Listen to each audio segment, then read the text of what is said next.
Hello and welcome to my life. Kinda late on a Saturday. Trying to get back into my video habit. And I was out doing something while it was still kinda light, but it's dark now. And when I was leaving the house, the dog informed me he had to come.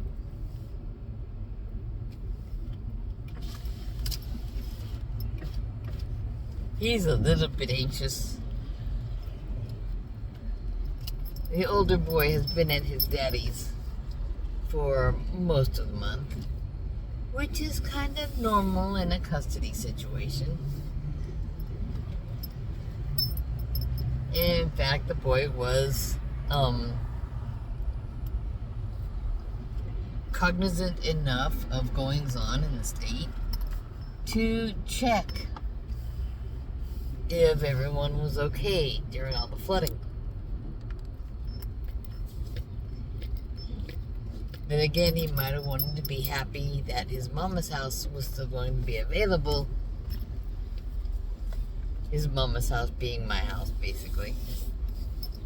And it would still be available if they got flooded out at his daddy's house. Well, it would have been available to him.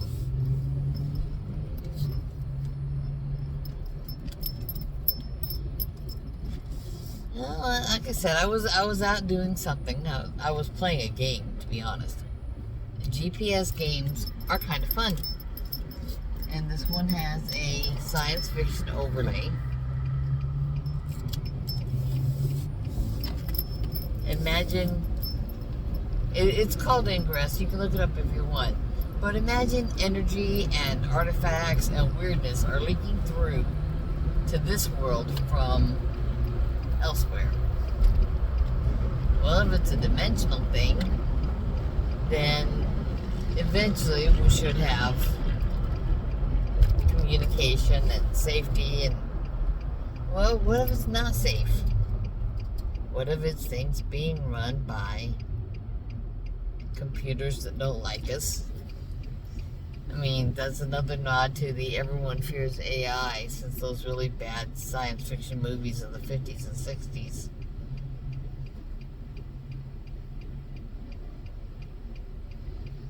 There's a something planet, I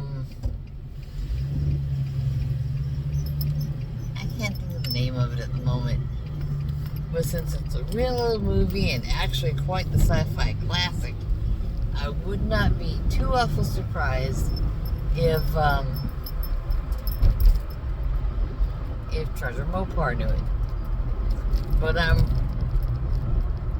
a little young actually to remember it, but it would be not too unusual. Excuse me, I have the other window up. A little too much road noise there. But, Forbidden Planet, that might be the one I'm thinking of. Robot, bad scientist, all kinds of bad things happening, and of course a pretty girl. But you take that kind of genre and you make a science fiction GPS game out of it, so that the things you need to find are on the real world map. And you score points by going to these places and activating your controls. And there are long walks through parks you can go to. There are places, obviously, that you can drive to. I just did. I still need to get fuel, though. It's like I get in my vehicle and I'm on a quarter tank, and that just ain't enough, y'all. Because I know my daughter and my husband they tend to be inclined to let it go down to near empty.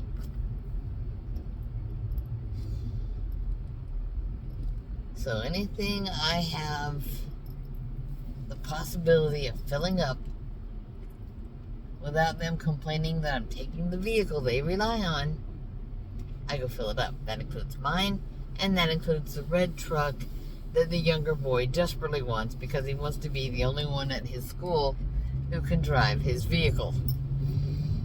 And I think that would include half the staff. But it's okay. His mom has had him out in it. And she said he will need more practice, of course.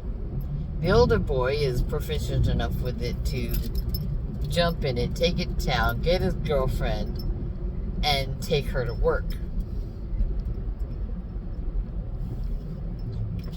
He has been quite the reliable young man.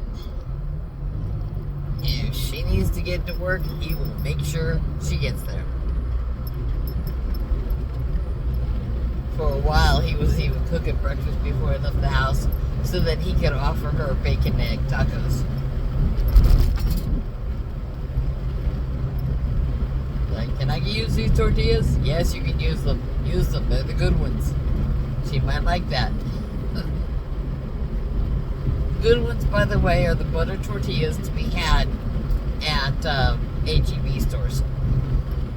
Those are the best, y'all. God, I miss them. Every now and then, when Loki and I backslide a little, that's what we do, is bacon and eggs in an otherwise plain tortilla. It doesn't have to be seasoned with chili powder or anything, but those butter tortillas are good. And you don't even have to really, now it's loud again. The dog keeps wanting to stick his nose out the window and check for his boy, who's darn near a grown man and will be voting before Christmas. I don't know if there are any votes scheduled between his birthday and next spring, but basically, he will be eligible to vote. It's like, I get to tell them what to do? Yeah, cool. Yeah, I wish more kids felt that way.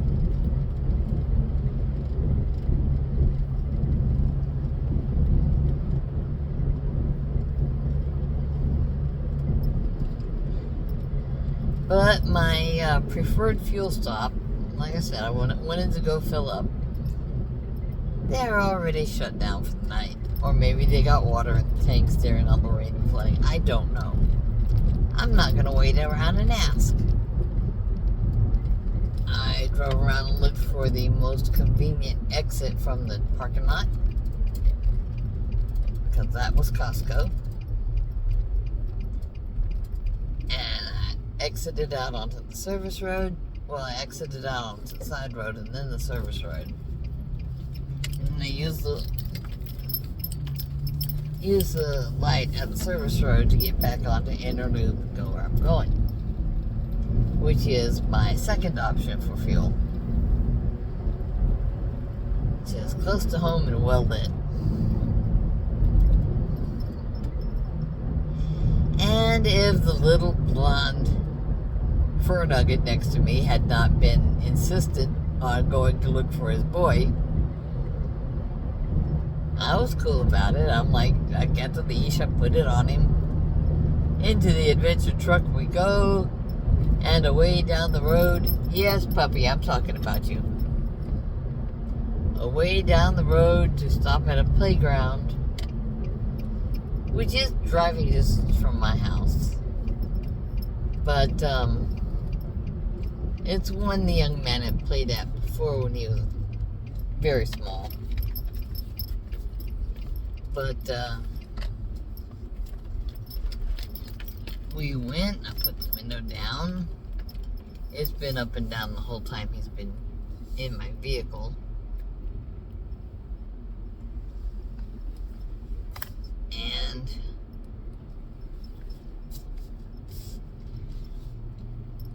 the boy wasn't at the playground. And the boy wasn't at the Costco. And the gas pumps were not open at the Costco. So here I am, much closer to home. There we go. Puppy. Yeah. I'll put this window down for you, okay? Come here, puppy. I give you hugs. You're not usually with me when I'm fueling up. Yeah, you poor puppy. Little red in the eyes. You gotta take your Benadryl tonight, okay? Okay, now for fuel. Okay, I am all but home with a full tank of gas. And I saw riverbanks today that were almost worth crying over. So many dead trees and washed up. You know those berms of debris, of twigs and leaves and broken branches that come up alongside floodwater on a regular basis? Any place you live that floods, a creek bed, something, well, it was pretty floody. So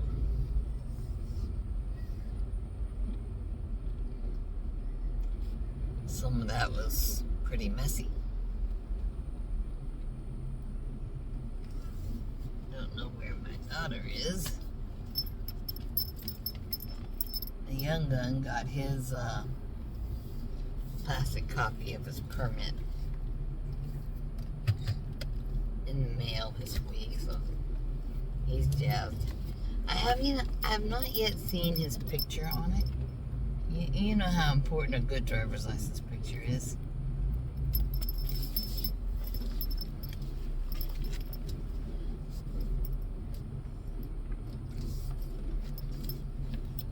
It is very likely that he and his mama and his mama's boyfriend, whose truck is parked on the other side of Loki's truck, have all gone out somewhere. And that's okay. Two of them are adults that can drive.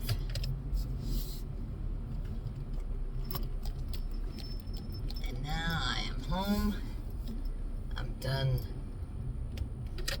playing that little game. Put the window up.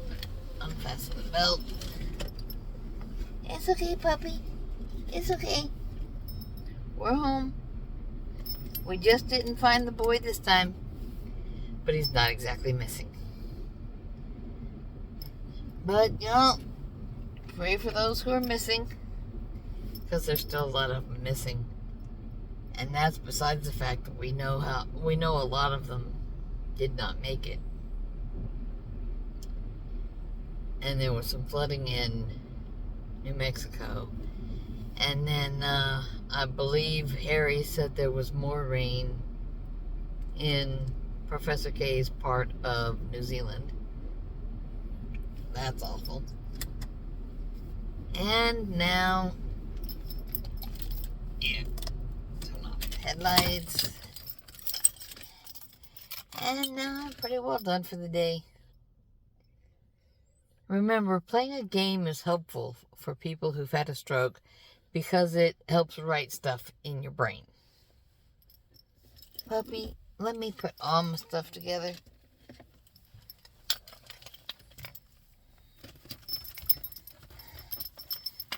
Okay, I believe we are going to go in now.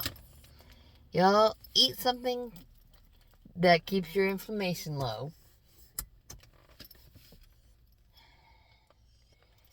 And be ready to talk about it if someone is seriously desperate and wants to hear what you have to say or why you're looking so good and healthy.